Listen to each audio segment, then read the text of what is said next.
What is up, everybody? It is Alex from Heavy New York calling from Zoom again, and this time we are here with Dan of 60 Watt Shaman. Thank you so much for being here. It is great to have you here. Thanks a lot. Thanks for having me. Yeah, anytime, man, anytime. Thanks for some awesome new music. The first time we've gotten some new music in a while. This World and Antidote, these two new singles are absolutely kick-ass.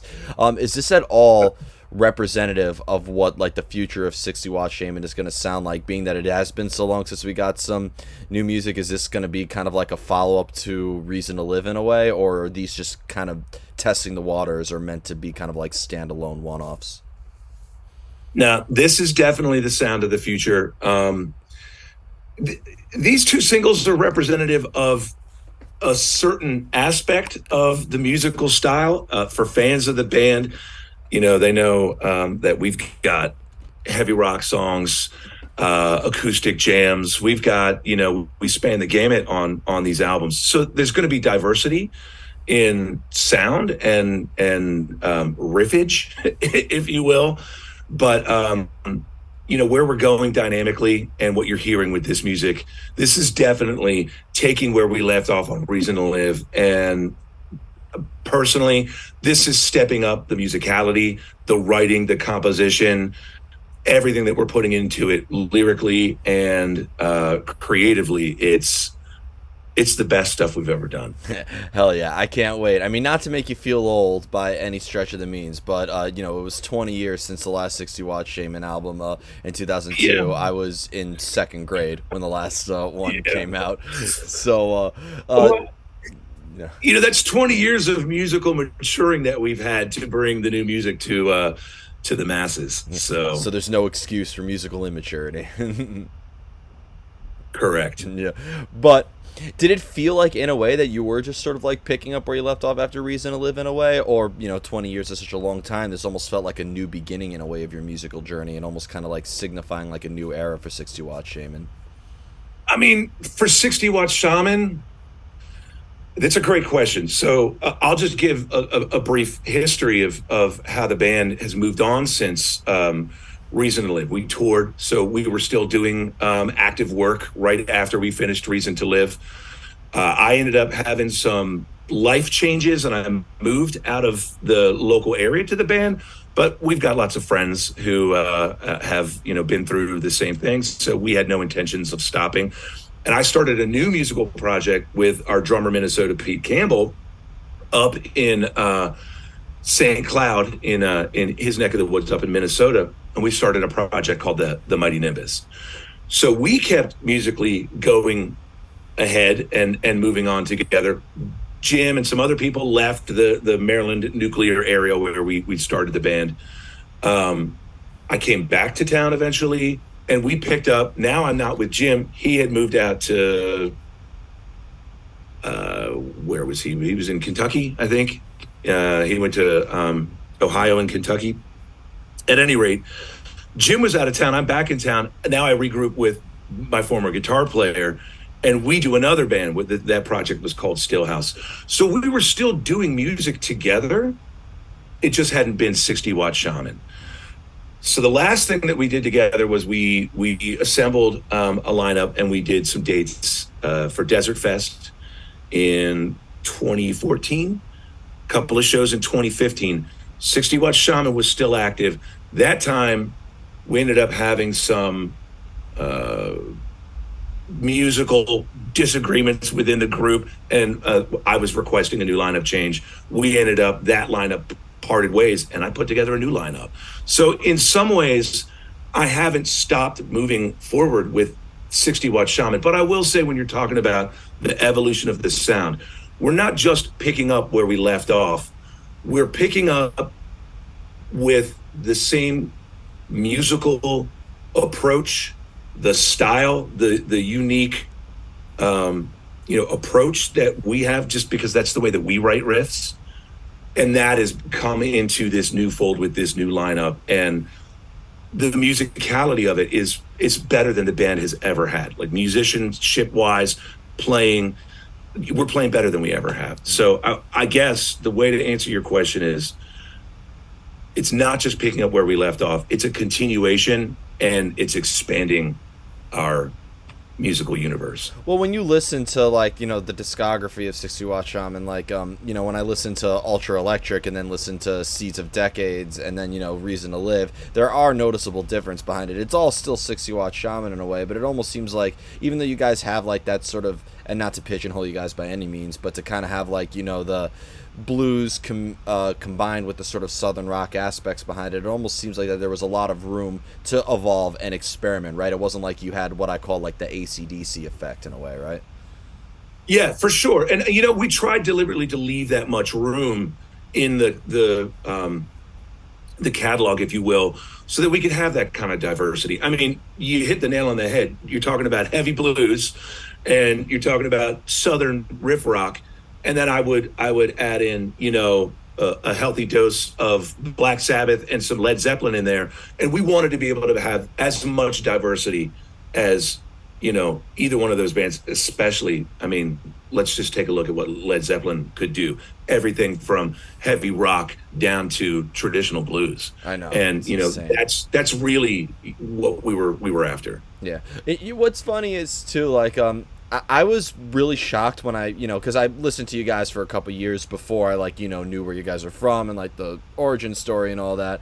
But like, I found it hard to believe that I was assumed just based on your sound that you guys were from Texas because of that sort of southern rock sound, only to see like, oh, I was only a couple states off. You guys are from Maryland in a way. I just found that to be kind of a funny revelation in a way. I wanted to bring that up. Well, what's really cool? Weedian, shout out to Weedian, invited us to join his compilation. It's a tribute to Dave Sherman. So Trip to Maryland is the compilation, and the tribute to the Shermanator is what it's all about. But it's funny when I take a look at at all of the bands that he put together in that. There's so much musical diversity in my local scene. So Doom, there's a big Doom scene here in Maryland. And we've got some, really heavy hitting Doom rockers from the scene. So that's impacting, Wino. Some of our first shows that we're playing with Wino. And then the touring is taking us all through the South, down to meeting and hanging out with our friends in Texas. Certainly the New Orleans scene. There's a lot of influence from the people in the scene that were already touring musicians that brought the influences from outside into our scene. So they were already kind of there. And then obviously we're looking towards all of those influences that we're picking up on. Clutch, we cut our teeth early on with Clutch, and, these guys exposed us to everything from, their musical stylings, hardcore, to, their pure rock fury. So there was a lot of diversity of sound in our scene.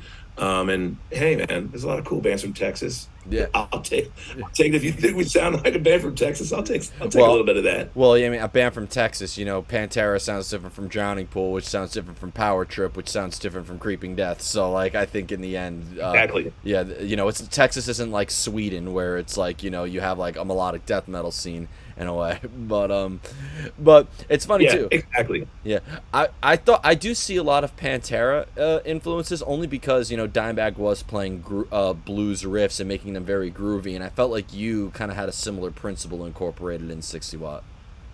Yeah, early on, so the original lineup with Jim Forrester, Joe Selby, and Chuck Dukehart, these guys were from the Westminster, Maryland, the counties right outside of Baltimore. So I would say they were a little bit more associated with the northern neck of Maryland and the Baltimore side. Carroll County is their hailing ground. So they were more country boys, but they were more associated with the Baltimore scene. Whereas I grew up in Montgomery County, Maryland, which is right outside DC. So my influence was way more DC centric, and it was all punk rock. Yeah. So listen to the early 60 Watt Shaman recordings. It sounds a lot of punk rock in it. It's very thrashy, it's very fast, it's punk rock. By the time we begin to mature And I mean, we're talking about young men in their 20s literally maturing into learning how to play our instruments on a more, professional level as we grew into more of our musicality. Yeah, we for sure started to take on those influences.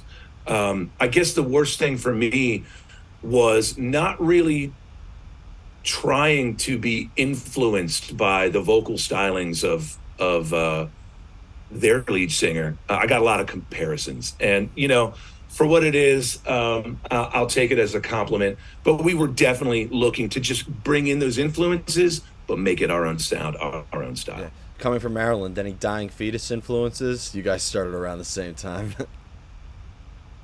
Little bit.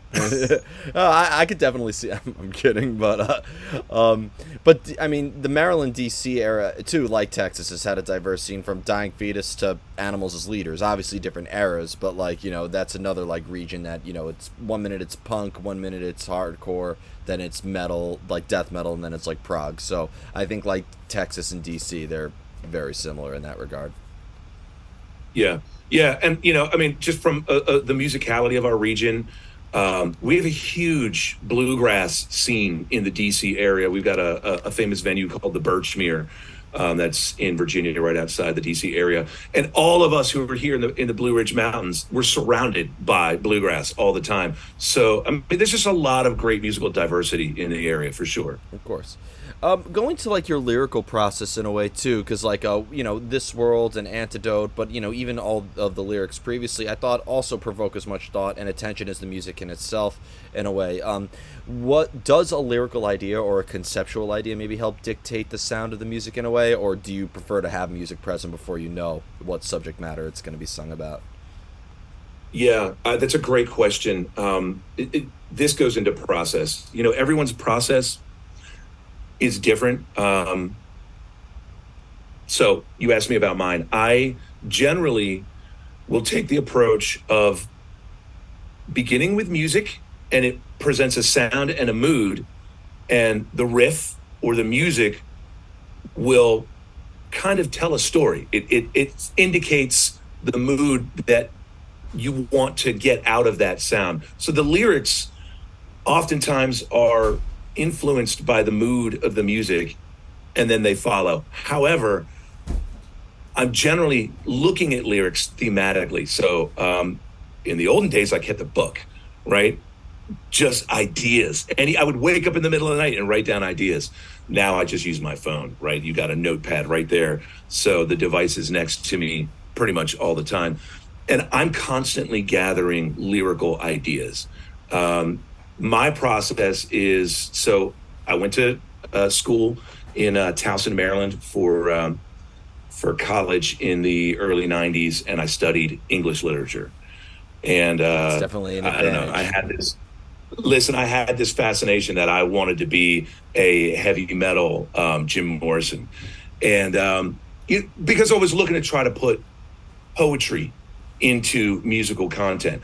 I think, let's look at somebody from our own era. Chris Cornell can be really, really poetic with his lyrics and his verse. And I would look to others who likewise wanted to bring, powerful metaphors and strong imagery into their lyrics. Rock and roll is rock and roll, so it doesn't have to be there, but that was the approach that I wanted to take. So I'm constantly working on trying to bring the lyrical content into a place where it's telling a story. Mm-hmm. So my process is I'll work with the sound, the riffs, and the mood, and I'll identify that with some other lyrical content that fits that mood, and I bring them together. Well, but mood can fluctuate sometimes as well. Like, I mean, if you're listening to, like, you get like an instrumental demo back and you're listening to it in your car for the first time versus listening to it in your studio for the first time, or, you're listening to it in a supermarket for the first time versus, at the gym at the first time, can that also maybe alter it? I know that's a very what if question, but like. Yeah. I mean, for sure. You know what's funny? Some of the best songs will come just from the jam at the beginning of rehearsal, right? This is the way everybody does their own thing. We warm up with a jam. That's how we do it. And there's always a lot of really cool stuff that will come out because it's freeform. We're just jamming. but you'll hear a sound and it'll just grab you. Damn, that's nasty. Or, oh man, that's really cool. Whatever that is, it'll capture you. So yeah, the moment, oftentimes these things are born, just out of pure creativity. I'll never forget hearing Kirk Winstein tell me the story of him going into the studio to do Planets Collide, and he just wrote it there. It's like, dude, it just came to me. I came up with it. I'll let Kirk tell the story, so I'm paraphrasing. But he's telling me the story that it came to him in the studio out of inspiration, and it literally just got voted like top 100 heavy metal songs of all time. Yeah, so I mean, Welcome to the Jungle was written in 3 hours. Like, sometimes the best songs are just thought of right then and there. And I mean, too much forethought is definitely an enemy in that regard. But do you find it like the longer you work on something, it seems like starting off with a jam, that's really cool because it captures a moment in a way. But if you work on something for a long period of time, do you find that maybe that's more difficult to sort of capture a moment in your song, or is that not really much of a priority in your story? I think what you're getting at is vibe. You don't want to lose the vibe. But I will tell you, we've gotten really heavy into song crafting. These 2 songs that you're hearing here are a drop in the bucket of where we're going, because these were the first 2 on this new journey of writing the new set of music. So we're getting ready to go play shows. We're working on playing the content in front of crowds, so then we can go back. We had these 2 without playing them in front of crowds. Now the rest of the album, we're going to try that out. We're going to play that. That always has an impact as you begin to play it. The music evolves, right? So that's our plan. We want to play the music, play the shows, get back into the studio and record. I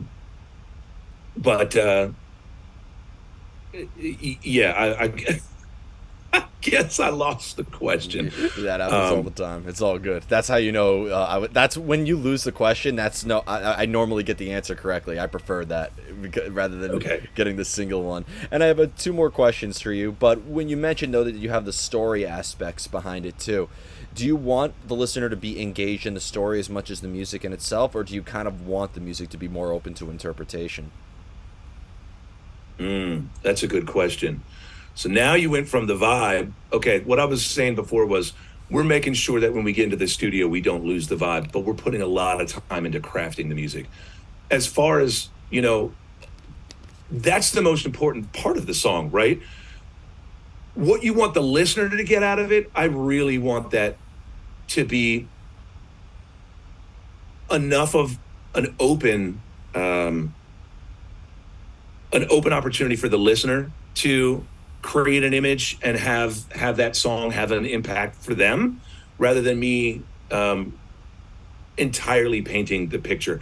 I often will speak in metaphors with the lyrics. So I want the listener to be able to go on their own journey. The music should provide that journey. And if you listen to the lyrical content, it's adding color to the musical journey. How do you know when you're finished with a song, though? It's a tough one. It's always a tough one. You're finished with it when the final mix has gone to mastering and it's come back. Hey. You can't change it. Hey, then it's done. Hey, at this point, I prefer that than that you just abandon the song, because that's kind of like the most common default answer. So I appreciate the more brutally honest one. Yeah, because you're crafting. If that's what you're into, if you're just punk rock and you're throwing these songs together, that's your approach. That's what you're trying to put out there. We're trying to deliver like a sonic journey, and so we're crafting it, and that means you're constantly hearing something else you could add to it to add to it. But like we all know, sometimes less is more. It's hard. It's hard to know when to stop, when too much is too much. But yeah. Mastering means it's done. And rock and roll, too much is just enough sometimes. That's right. Yep. That's right. Yep. So before we go, I want to thank you so much for your time today, and most of all, thank you for some awesome new music. First new 60-watt Shaman in 20 years, and I'm glad I'm now an adult being able to experience it and not in elementary school. I think you put out your last album before I fully learned how to read. I just like making those types of references. Just is there anything else that you'd like to promote with the release of 60 Watt Shaman with these two singles, like when we can be expecting the full length album, and any shows coming up that you'd like to plug?